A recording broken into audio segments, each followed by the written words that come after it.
we're going to be bringing you guys a Splatoon 3 matchup here between Fighting Irish from O'Dea High School versus Lake Stevens High School. Dude, this is one of the more hype matchups we've been looking at for the past few weeks, honestly. O'Dea is undefeated at this point in the season, which is not easy at all. Lake Stevens also only has one loss, which I think was recent as well. So these two teams are some of the top when it comes to Washington State Splatoon 3. And so we're in for an absolutely electric matchup tonight. You are correct. According to my sources here, O'Dea High School does have a 4-0 history currently in this season right so far here. Meanwhile, Lake Stevens recently lost to SHS Spoon Varsity as well, so they are currently 3-1 here, but it went to Game 5 as well, so it's going to be a clash of titans here. Lake Stevens is going into this knowing they can go toe-to-toe with basically any team here. O'Dea has been one of those teams that's been a consistent favorite throughout the entire season so far. I'm expecting this matchup to be pretty close. If Lake Stevens went to Game 5 against an undefeated team last week, I could realistically see it go all the way here this week. A lot on the line here, especially here in Week 6. I think you called this before. We're looking at the map list here, right? And we're wondering, like, oh man, there's a lot of interesting picks here, but I don't expect anyone to go to Mincemeat Metalworks. And if people are unfamiliar with the maps in this game, Mincemeat Metalworks is seen as typically a a least favorable type of map here. To put it positively, Spicy. Interesting ways to play around it. Mincemeat is one of those maps where it can be kind of hard to move around because of a lot of the grates and the elevation. So I'm wondering how these teams are going to approach this map knowing that. We see the teams locking in here. It is going to be Turf War Mincemeat starting us off here for game number 1. It is a best of 5, I believe, or best of 3, or first of 3. I thought first of 3, yeah, best of 5. First, yeah. For sure. All right, thank you for that, Spicy. We're locking in these weapons here. I see a Hydra Splatling. You know what I was thinking about? The grates on Mincemeat are typically something where Splatlings tend to thrive, being able to just stand on there and just kind of dance around on the grates. I have a friend who's really fond of Hydra, especially on Mincemeat for a really rare situation. But you're looking at a lot of weapons here, not typically the most common. I'm really looking at the Vanilla Splash-O-Matic, also the ZF Splat Charger from the side of Lake Stevens. Really interesting options so far, as both these teams playing carefully. And you see the Crab Tank already out in play, a Booyah Bomb coming in from O'Dea, and there's a lot of stuff going on so far, and only now have we seen the first picks of the game. Yeah, blow for blow, special for special, and it feels like both these teams are trying to find a way to one-up each other. Obviously, coolers on both end here as well, so if a teammate does get bigger, wait, the Charger gets a double here, but the cooler respawns, they're going to make sure they come back really fast here. The Chargers from Lake Stevens here is putting in absolute work here, putting a lot of pressure in mid here. Tri-Strikes are online, and now it's a matter of using them effectively to just flush out the Hydra and their enemy spawn, Spicy. Yeah, and I love seeing Javi on this Splat Charger with the ZF Splat Charger in particular. Having those Tri-Strikes are so powerful in Turf War, and they have the tactical support as well as the crowd. You see a lot of great special coordination from the side of Lake Stevens, and this map is looking to be fairly even so far. Leaning towards the Lake Stevens a bit for now, but in Turf War, anything can change. And there's one pick right now from the side of O'Dea, with a Trizuka coming out as well. 2 down from the side of Lake Stevens. They're trying to find that third, and that's basically a delayed wipe at this point, as O'Dea is starting to take a lot of coverage now in mid, and maybe see to get an advantage as you see the danger mark come up. Oh yeah, the danger mark is up, but it's still early enough in the game. We all are aware of the Turf War moments. The last 30 seconds are definitely when it's going to come down to it here, but generally getting all this paint here, you get to charge up your specials, you get to get a lot of space here, you get to create a lot of fight, and come out on top if you are O'Dea here, and already they are moving fast here. Tactical is already online, so they're likely looking to just grab a little bit more and get just a little bit more paint here as well, but the last minute is here, Spicy. Yeah, and the last minute is where things really start to matter. You see the Tri-Strikes coming out from the side of Lake Stevens. Their splash is going to be going down here, and they watch this bucket, trying to see what they're able to do. And Try doing amazing work so far from the side of Lake Stevens. 2 down from the side of O'Dea, and now the tides have started to turn as Lake Stevens with this tactical are really starting to go in. Oh yeah, for sure. Tactical is the go button here, and they are definitely painting into their heart's content here. With another member going down here, they are uncontested and just trying to get every little bit of paint here. Last 30 seconds are coming in here. Now you got to make sure you live and you get as much paint as possible, but no, the high just Wildlings looking for this Tri-Slosher Spicy. Yo, and this last 15 seconds are absolutely critical at this point. You see a member on the side of Lake Stevens be down, now a member of O'Dea down. Those are the two ranged weapons, so it's all about this firepower. Who's going to win out this last final fight here? Who's going to get the last seconds of paint? It's very close to call at this point, as we are actually going to be not sure until we see this map. Oh yeah, for sure. Judd is going to lock in these numbers along with Little Judd here. It looks very even here, but wait, it's going to be Lake Stevens coming out on top real quick here. A nail biter of a set right there, especially with the weapon picks as well. They were just able to get the picks they needed, use the specials at the right time, and push in and get all that paint necessary for the win there, Spicy. We are going to be locking into another map mode here real quick. Turns out O'Dea was the one who was able to get that first game. Bit of a mishap on the colors, but that happens sometimes. But regardless, this set has already proven to be close. Going into game 2 as well, a lot to see going on now. Really excited to see what we have from both these teams. Really wondering about the weapons, as you've been mentioning. Like, what are the ones we're going to be seeing going into Rainmaker now? So, what do we got going from both of these teams? Okay, you know what? Sword and bow, the new weapons that came with this game are coming back here out to play here, represented on opposite sides here, and it's going to be on a mode as fluid as Rainmaker, where that fish needs to be gone all the way from one checkpoint to the next, and as you slowly get up there, you're going to have to fight an uphill battle, both figuratively and literally, to be able to win this mode, Spicy. Oh, for sure, yeah, and you're watching Lake Stevens with a great pick from their Tri-Slosher, make that a double, and that's some great pressure on. They had the Tactical as well, able to, I love going up top, actually, being able to scout out where the enemy team is, and you see them having the Tactical. It looks like they're going left checkpoint here. I don't think anyone from the side of O'Dea was prepared for this kind of move, and that was actually going to bode very well for Lake Stevens here.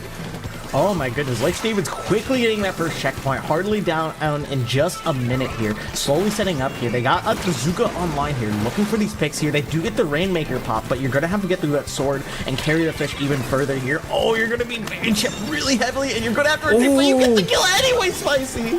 That bomb was insanely clutch, coming in from long range, no one being able to pick that out, and that was a huge pick here from Lake Stevens, who has the lead and has the checkpoint, which is incredibly important in the long-term part of this game. And you see them just trying to keep O'Dea stuck in that top left bunker. Not really much they're able to do, as they have to force a reset, and that's actually going to be pretty well for Lake Stevens here, as they'll have the numbers advantage. Oh yeah, for sure. Lake Stevens has a lot of advantages going on with their comp right now. I gotta point out the Wellstring being so powerful, capping the Rainmaker shield, as well as bringing out the hammer. It is hammer time out here. They are ready to play. But wait, the Tri-Slosher already got picked right here. We have an NZAP sneaking up on the side of O'Dea as well, and things are moving fast and furious. But the fish is gonna have to drop down, and unfortunately, the movement is limited here because you don't have to pay, but you still win it at the end of the day, Spicy. That was insanity. The fact that they were able to find that pick with their backs against the wall, basically pinched into that position. But you see them able to make some points off of here, and Lake Stevens is having an opportunity to keep this push going. It's only the NZAP online as you take that push all the way to the 16, and that's a monstrous move from Lake Stevens here. A monstrous move indeed. Getting it down to 16 is nearly a game-winning push, putting O'Dea in an awkward situation here where they need to be nearly get a knockout here, but they're struggling to just get back in the mid here. It just seems like every opportunity they try to come back in, there's always some member of Lake Stevens ready and watching in these drops here and ready to pick up this fish. Another one from the top. Let's see if they can push this Rainmaker here further, Spicy.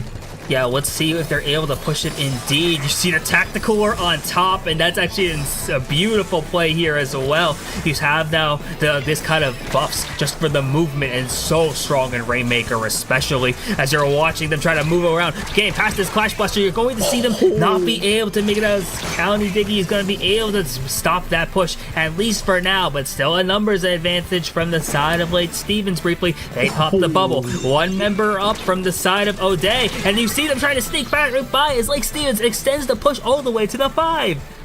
Oh my goodness, getting all the way down to 5 here. You're just putting a nail in the coffin, basically. Now you only have 2 minutes here if you're O'Dea. You have essentially a gigantic mountain to climb here. You do have the tactical, you do have your presence, you do have your team fear, you do manage to get a pick. At least he'll be respawning faster, but and Zmiziak on the well string there just is able to put a lot of pressure, but it's not going to be enough with the sword trading out and a wipeout happening, Spicy. Yeah, and a wipe is powerful here if you are O'Dea. Trying to stall it out, I guess, for a few moments just to make sure they have a push. You saw the Trizuka in play from the side of Lake Stevens, and now that's a great moment from Lake Stevens being able to stop the push before anything is able to happen, and I'm gonna translate that into a wipeout and have the Rainmaker back into possession, trying to put the final daggers into this game.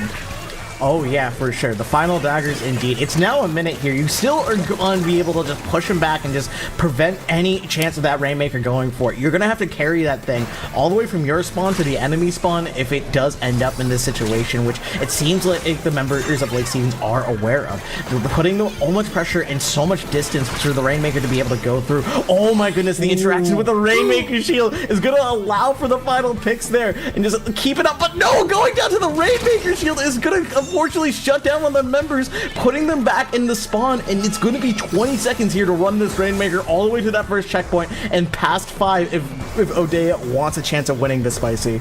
Yeah, O'Dea needs to just force an overtime situation, and Lake Stevens is doing a great job in terms of the defensive end now. You're watching what Hobby's going to be able to do here with this Rainmaker, just trying to stay alive. OT's triggered, one member each side going down, but now it's only the shot from Lake Stevens. They have to get to that checkpoint before getting any more points up here, but you see Ganji now able to be right there. They break through the check, but now it's a matter of can they get this, but now they get wiped out, and that should be it for Lake Stevens to equalize the set at 1 apiece.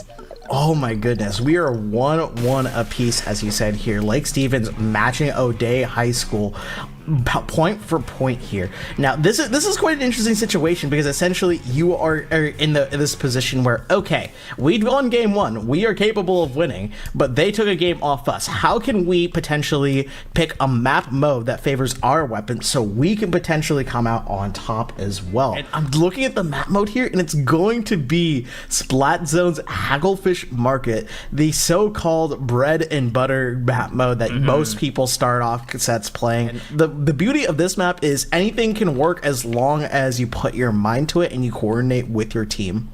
Another matchup I'm going to be looking at here is the backlines from either of these teams, or if we have backlines here, and you know that they both will have it. I remember O'Dea, Hobby has played the ZF Splat Charger. Lake Stevens brought out the Hydra Spotling in game 1. And honestly, I could see it going both ways because having an anchor is not exactly something like that is mandatory on this map because, oh, hey, if we give up our anchor, right, we might have less range and less pressure over the zone in general, but we can be a little bit more mobile. We might have a little bit more paint here. Yeah, sure, ZF is a great weapon at just locking down those line of sights and just nailing anyone who comes near that zone, but hey, it's a little bit weak on the paint output there. And Hydra Splatling, while it does have that range, it is a bit of a sitting duck here and can be obvious to flush out. So I'm curious to see what these teams are going to be bringing to the table. We are looking at this, but the Decapitator is coming out here, Spicy. Oh, in Dynamo, we're looking at a double shot composition from the side of Lake Stevens, but that Minty Cavitator from the side of O'Dea, that stole the show immediately from us. I'm so curious to see how these teams approach it now. We're having that little, like, the faster gameplay, basically, as you mentioned, because of opting to play for like the kind of the close quarters territory. As you see, O'Dea immediately taking control of the zone, losing it right away back, though, and having it once again, seeing how much they're going to be able to do in terms of the painting power, how much they're going to are going to be able to take this lead as a couple members from the side are going down and really one up from each side.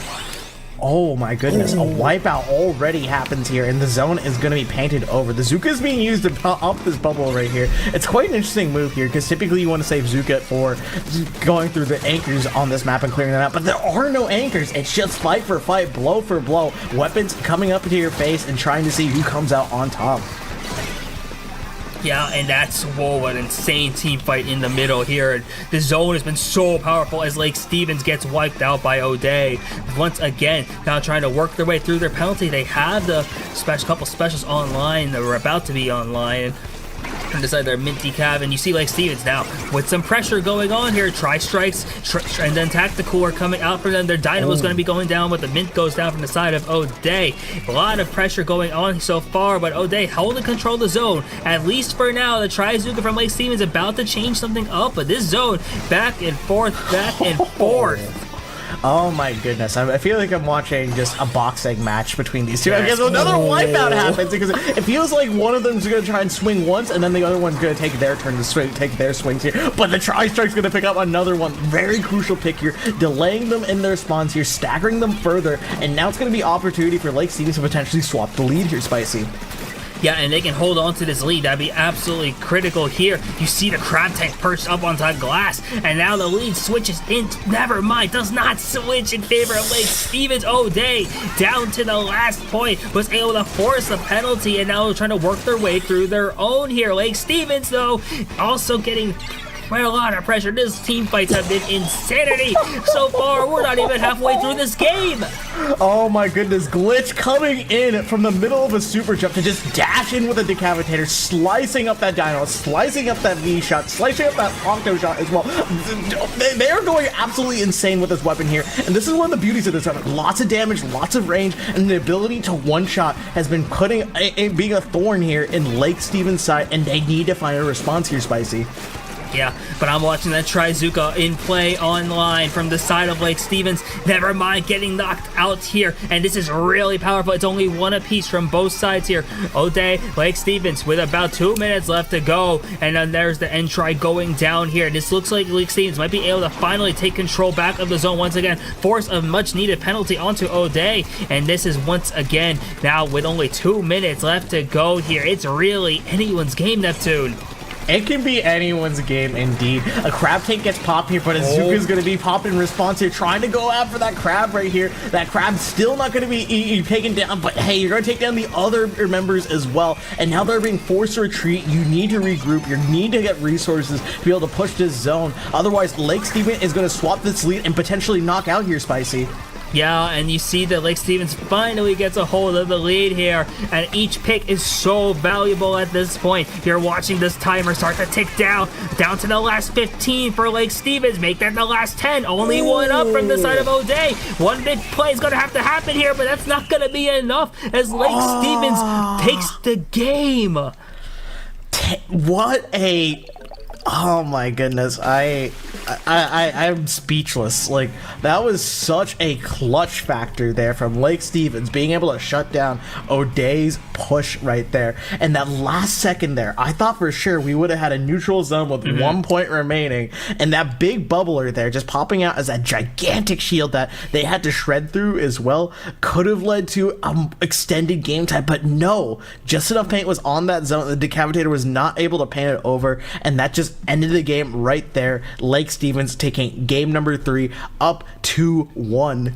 And now the question is, really, a lot of pressure starts to fall onto O'Dea. Like, okay, the undefeated season's really on the line here. They're down to the last game, and Lake Stevens, their storyline's still here. There's another undefeated team right after the falling short the last time they had this happen, so you never know. There's so much on the line here. We're going to tower control for game 4, and we're going to ship shape here. Was wondering if this was going to be one of the options we were going to be seeing, knowing that ship shape has played a lot in terms of tower control lately, and it's like one of those maps where if you can get past one of those certain checkpoints, it becomes really hard to come back from. You're gonna want to pay attention to the team fights, especially in this game, going on this mode especially, because you've seen these teams when they get an advantage, and there's been quite a few times where either team gets wiped out. You never know here, but it's going to be a matter of seeing who gets those like big moments when they happen, because then that really will determine everything. O'Dea is going to either keep this set alive, or Lake Stevens is going to take away the undefeated team. But look at this swap. County going to Splatter, or a double Clash Blaster from Lake Stevens. I can see it. You know what? Clash Blaster has one of the biggest blast radius, and it's able to cover anyone who's trying to ride that tower. So having not one but 2 of them to threaten anyone who's trying to ride the tower is going to be definitely huge. But no, it's going to be O'Dea already getting the first pick here. The tactical is going to be online in hardly 20 seconds here. They are moving fast here, Spicy. Yes, but look at that. They're not fast enough as Lake Stevens gets a wipeout, and those wipes are going to be so critical at this point here. Clash Blasters. One other thing you're going to want to point out is that they have double Trizooka online for them here, seeing if they're going to have a chance to get those picks, or at least take away the positioning of O'Dea. And this is a lot of great stuff you're seeing from Lake Stevens at this point, already at this next checkpoint. Only one Clash Blaster is left alive here, but it's going to be at least a solid enough push here, and trying to just get these picks, and these Clash Blasters are putting in so much work. Oh yeah, Clash Blaster is putting in work right here, and this is the worst part, right? When you lose a fight to a Clash Blaster, they're going to move up, they're going to take that space, and more of that AoE damage is going to be more of a factor here. But hey, if you can just shoot them down one at a time like Habe here with the Charger, you're going to lead to a wipeout here and start a push of your own here, Spicy. Yeah, and Glitch, they're watching the scene because they have the tactical core on that tower here, seeing if they can help this team push up. There's one Clash Buster starting to move on up here, and Nishik as well is trying to move around. The lead is gone. Look at this. Never mind, as you see that Lake Stevens once again finds another wipeout here, and only 90 seconds into this game, they have the tactical core online as well from their pencil, which is a great option here to really round out with this comp. Oh yeah, for sure. The pencils do us everything that these Clash Blasters want. They have that chip damage, they have that paint, they have that oh-so-desired tactical, or the soda that allows you to respawn as well as move around faster as well. The Zuka is going to find one as well, but no, two members of O'Dea are going to go down here, and they're going to ride smoothly to the second checkpoint as this roller has forced to wait out here, wait for their teammates, and now the second checkpoint here. This is where we're getting into danger zone, Spicy. Yes, if they break through this check, it's going to be a huge dagger, but that's a clutch play from O'Dea, getting a wipe of their own, and they have the only member left up here now. With this Charger, they're going to have triple strikes coming out soon, and that's going to be pretty helpful here, just to flush out any member of Lake Stevens as they make their way back in. One member going down, that being their N-Zap, and you see these Tri-Strikes coming out here, just trying to find some space, buy some time. The tower still gonna be in favor of O'Dea as they try to make something happen here, but not sure what they're going to be able to do because there's the Trizooka coming out from their side. Lake Stevens is doing a great job of getting so much pressure up, and we're about to hit the 2-minute mark, but really it feels like any team can still win this. Oh yeah, for sure. Any team can win this here, and I do see the bubble is online on the side of O'Dea as well. Never mind, it gets shut down here. It's going to be Glitch attempting to trade out their teammates. Does manage to get another pick right here, but going to have to fight the Clash Blaster that has those gigantic blast radius, and you cannot run away from them, Spicy.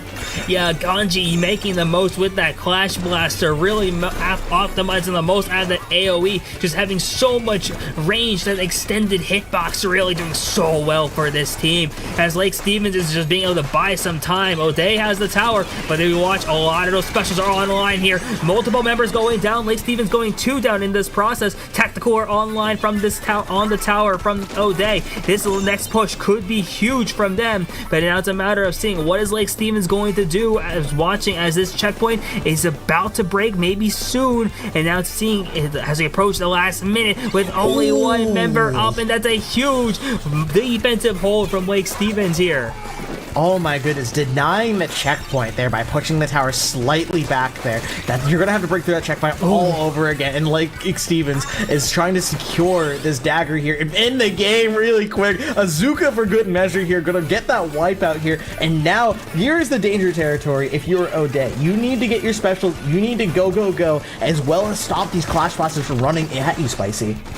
Yeah, and now it's all the stories here on Lake Stevens. One of their members is going to be going down here, but they're approaching this second checkpoint. That's another member going down, and now O'Dea has bought some time here, has some life in them. They're not about to let this undefeated season go down just yet. 20 seconds left on the clock here before a potential overtime situation. They have the bubble online as well to help them break through a checkpoint, because they still had to break through that first one, and you're watching here. You watch that Charger going down now. Then there's that second Clash Blaster left standing somewhere here, and this is last chance here. One more push potentially, as we have triggered an overtime situation. Ganji getting shut down right by the tower, and the first checkpoint's finally broken.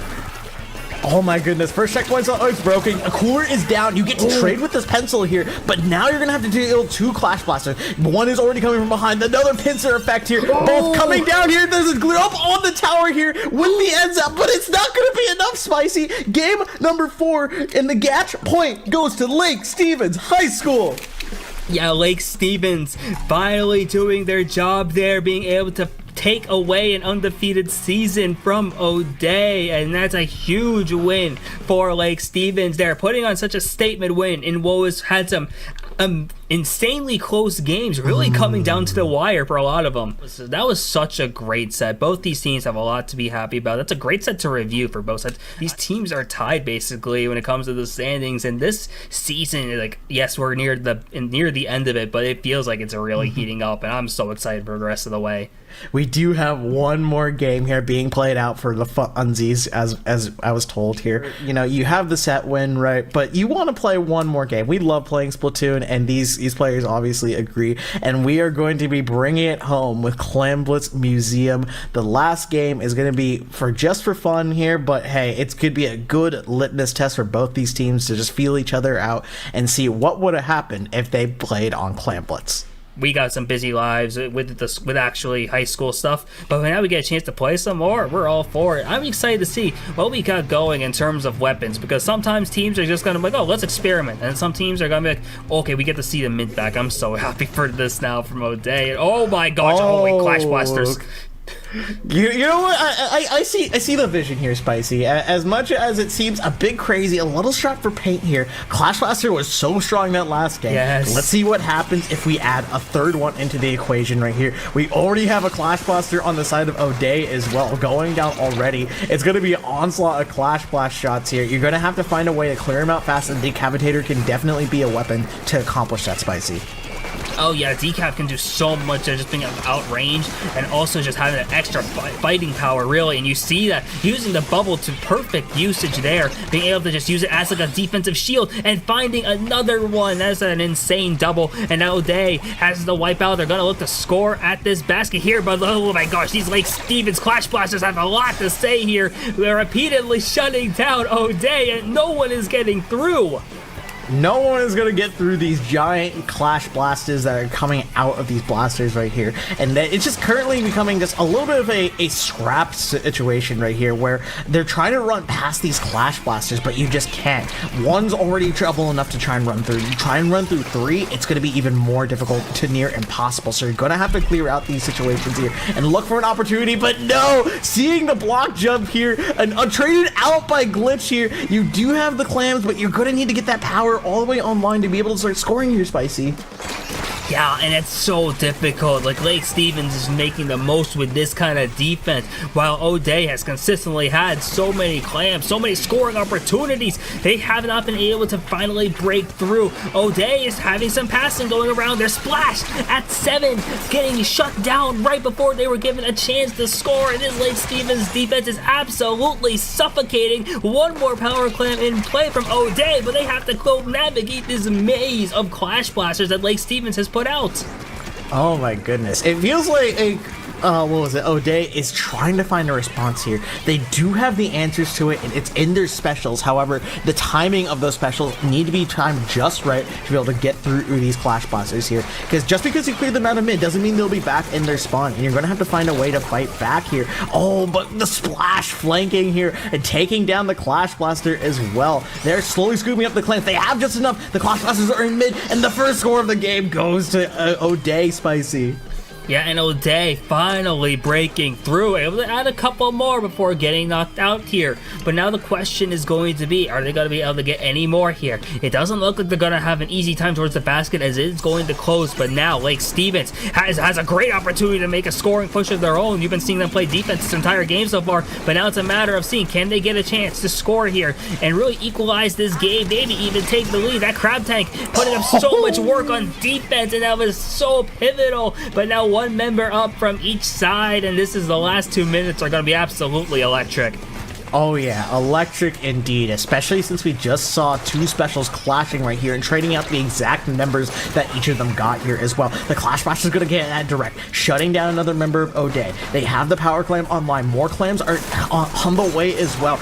But no, you're going to shut down another O'Dea member. The defense is not going to be as strong here as well, but no way the decaf's going to sweep in for another kill here. We do have a Clash Blaster here trying to play defense here as well. One way you're going to get hit by a Clash Blaster on either side, but the lead's going to get swapped here, Spicy. Yeah, it's a 2 clam difference here with 90 seconds to go. It doesn't look like Lake Stevens has any more clams ready to keep this lead going. So this is going to give O'Dea at least a pity clam here. They have also one built up, but you've seen it time and time again. Lake Stevens defense has been holding strong. They have 2 power clams now from the side of O'Dea. They're rushing through this rapidly. You see they get picked out as Lake Stevens still holding strong on defense, and that's just been the name of their game for them this entire Game 5 on Clam Blitz. Oh yeah, for sure. Just the defense is so strong. The AoEs are covering everywhere. Another wipeout here, and another ball is going to be created just immediately. We do have more clams on the way here, but you're going to have to pick out the other members here. The decaf tries to swing for one, but unfortunately goes down to the Zuka. We might have another wipeout here. We do, and more clams are just going to be funneled in here further and further, Spicy. And that was beautiful transition from defense to offense, as Lake Stevens is not letting up at this point here. They have 3 more clams available if they want to be able to add to this lead, but now with 20 seconds left to go, there's gotta be something big from O'Dea that needs to happen. They have the pity clam in the back, but they're gonna need to figure out a way just to get towards the basket. As Lake Stevens, all members are up. A lot of them are positioned in mid, watching this decaf duel, getting able to take out the one Clash Blaster. There's another Clash Blaster going down, and this means we've triggered overtime as O'Dea has a shot at life still. It's a matter of seeing can their Splash make it all the way in time to get over towards that basket, because otherwise this game's about to end. It's a matter of can they get there in time, and they're in Crab Tank. They do have a crab tank here, giving the covering fire here, but you're going to need to climb this block here, and you're stuck in the crab tank form. You need to be able to score, but you can't! A Clash Blaster sneaks up on you, shutting down your crab, and any chance of you getting that push right here. Lake Stevens going to win this friendly play all 5 set match right here. This has been such a pleasure casting it with you, Spicy. What a game.